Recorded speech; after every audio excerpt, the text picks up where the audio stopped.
आज मैं आप लोग जो भी बात बताऊंगा वो एक आर्टिकल में पब्लिश हुए हैं जो कि फॉरेन पॉलिसी करके मैगजीन है, उसका आर्टिकल है ये।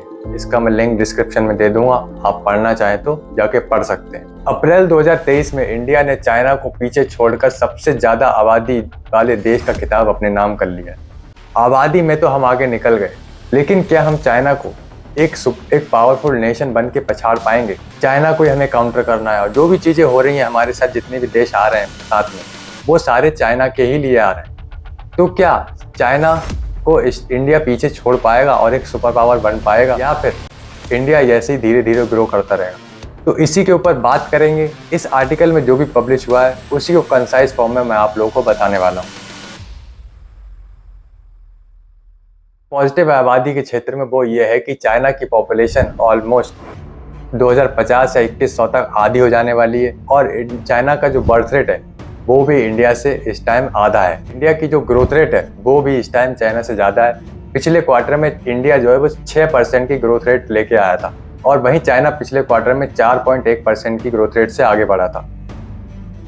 1990s में जब इंडिया लिबरलाइज हुआ था, उस टाइम कई लोगों ने प्रेडिक्शन करा था कि अब इंडिया को एक सुपर पावर बनने में कोई नहीं रोक सकता और एक पावरफुल नेशन बन के निकलेगा। लेकिन आज 30 साल से भी ज़्यादा हो गए इस बात को, लेकिन अभी तक इंडिया धीरे धीरे ही ग्रो कर रहा है, और चाइना कहाँ पहुंच गया इतने ही सालों के अंदर। और फिर 2006 में वर्ल्ड इकोनॉमिक फोरम ने इंडिया को one of the fastest free market democracy declare करा था। उस टाइम भी कई एनालिस्ट ने कहा था कि अब इंडिया की ग्रोथ रेट चाइना को पछाड़ देगी और इंडिया एक पावरफुल नेशन बन जाएगा।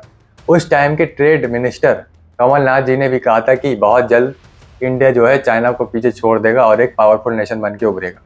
और आज उस बात को भी 10-15 साल हो गए, अभी तक ऐसा कुछ नहीं हुआ है भाई। धीरे धीरे ग्रोथ रेट से इंडिया आगे बढ़ रहा है।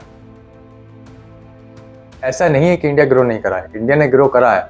आप खुद ही देखो, टॉप 5 वर्ल्ड की इकोनॉमी है, उसमें इंडिया शामिल है। ग्रो तो करा ही होगा कहीं ना कहीं, लेकिन ये जो ग्रोथ है इस चाइना के कंपैरिजन में क्या है? 2000 के टाइम पे चाइना का एक्सपोर्ट, मैन्युफैक्चरिंग और जीडीपी जो था वो इंडिया से मात्र 2-3 गुना ज़्यादा था, और आज चाइना का जो टोटल जीडीपी है वो पूरे इंडिया से 5 गुना ज़्यादा है। चाइना का जीडीपी 17.7 ट्रिलियन US डॉलर और वहीं इंडिया का 3.2 ट्रिलियन डॉलर। और 2022 में इंडिया का जो ग्लोबल एक्सपोर्ट में शेयर था वो था 2%, और वहीं चाइना का था 15%। आप खुद ही देख लो कितना गुना ज़्यादा है चाइना का। चाइना मात्र 30 सालों में यहाँ पहुँचा है और इंडिया 30 सालों में यहाँ पहुँचा है। तो माननी पड़ेगी कि जो इंडिया का टेक्नोलॉजिकल डेवलपमेंट है वो इतना अच्छा नहीं हुआ है। चाइना से कंपेयर करें तो आप इंडिया का जो डेवलपमेंट है कितना कम है। फॉर एग्जांपल आप फ़ोन ही देख लो, ज़्यादातर कंपनियां जो यहाँ ऑपरेट कर रही हैं इंडिया में वो सारी चाइना की हैं, सारी चाइना की हैं। और इलेक्ट्रॉनिक्स से लेके जितना सामान आता है सारा चाइना एक्सपोर्ट करता है। डिफेंस में देख लो हम कितना आगे बढ़ पाए हैं, ज़्यादातर एक्सपोर्ट हम बाहर से करना पड़ रहा है, 70% के करीब। ये तो बात सही है कि इंडिया जो टेक्नोलॉजिकल डेवलपमेंट है वो बहुत कम हुआ है चाइना के मुकाबले। इंडिया के जो स्टेम स्टूडेंट है और चाइना के जो स्टेम स्टूडेंट्स हैं, स्टेम यानी कि साइंस, टेक्नोलॉजी, इंजीनियरिंग और मैथमेटिक्स वाले स्टूडेंट हैं, वो चाइना के 2 गुना ज़्यादा हैं इंडिया से।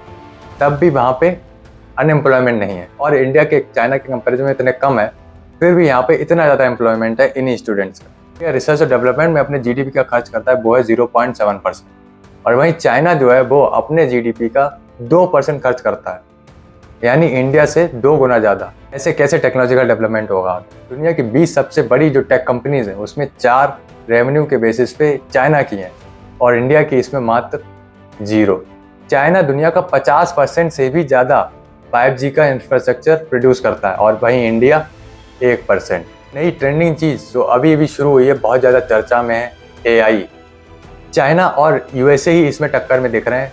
यूएसए की जो ओपन AI की ChatGPT है उसको चाइना के SenseTime AI ने कई टेक्नोलॉजिकल परफॉर्मेंस में पछाड़ दिया है। चाइना दुनिया के 65% AI पेटेंट ओन करता है, और वहीं इंडिया मात्र 3%। चाइना की AI फर्म्स में जो प्राइवेट इन्वेस्टमेंट आया वो है 95 बिलियन US डॉलर, और वहीं इंडिया में मात्र 7 बिलियन US डॉलर। आप खुद ही नंबर देखो कितने ज़्यादा कम है, तो कैसे इंडिया काउंटर करेगा इन चीज़ों को? किसी भी देश की जो मेन जान होती है वो होती है वहाँ की पब्लिक, वहाँ की आम जनता। उसकी क्वालिटी पे निर्भर करता है कि देश कितना आगे जाएगा, कितने हार्ड वर्किंग है, कितने स्मार्ट वर्किंग है, कितना अपना दिमाग यूज़ करते हैं, कितनी ज़्यादा नई चीज़ें निकाल के ला सकते हैं, उसके ऊपर डिपेंड करता है। इंडिया में जो है ये चीज़ें मुझे लगता है पर्सनली कि ये चीज़ें मिसिंग है। आदमी यहाँ हार्ड वर्किंग तो है, लेकिन वो शॉर्ट टाइम के लिए हार्ड वर्किंग है। यहाँ इंडिया का आदमी चाहता है कि बस मैं एक बार मेहनत करूँ, उसके बाद ज़िंदगी भर चैन की नींद लूँ। अगर ऐसा नहीं होता तो इंडिया की जो गवर्नमेंट जॉब्स हैं उसमें इतनी ज़्यादा भीड़ नहीं होती। हर किसी को गवर्नमेंट जॉब चाहिए इंडिया में, मेनली नॉर्थ में बात करें तो हर कोई गवर्नमेंट जॉब चाहता है। बस एक बार मेहनत कर लें, फिर वही पुराने रूल्स, वही पुरानी चीज़ें, उन्हीं को फॉलो करना, हमें जीना है। तनख्वाह तो मिल ही रही है, करना क्या जाता, बस चैन की ज़िंदगी गुजारनी। कुछ नया आदमी सोचना ही नहीं चाहता ज़्यादा, तो कैसे देश आगे बढ़े। 1980s में 90% चाइना की आबादी पॉवर्टी के नीचे थी, 90%। मात्र 40 सालों में ये नंबर 0% के करीब आ गया है, 40 सालों में। और इंडिया में ये नंबर अभी भी 10% के आसपास है। और वहीं चाइना के जो अंडर नरिश्ड की जो परसेंटेज है, अंडर नरिश्ड यानी कि जो पूरी तरीके से अपना पेट नहीं भर पाते, वो है 2 से 5%, और वहीं इंडिया में ये 16% के करीब। तो ये सारी चीज़ें, ये नंबर्स और ये फैक्ट्स, ये तो गलत नहीं हो सकते ना। अब कई लोग कहेंगे यार ऐसे थोड़ी होता है, कई लोग गाली भी दे के चले जाएंगे, लेकिन ये तो फैक्ट्स हैं। अब इनको कैसे काउंटर करेगा, इस सारी चीज़ों से कैसे इंडिया उभरेगा और आगे बढ़ पाएगा चाइना से।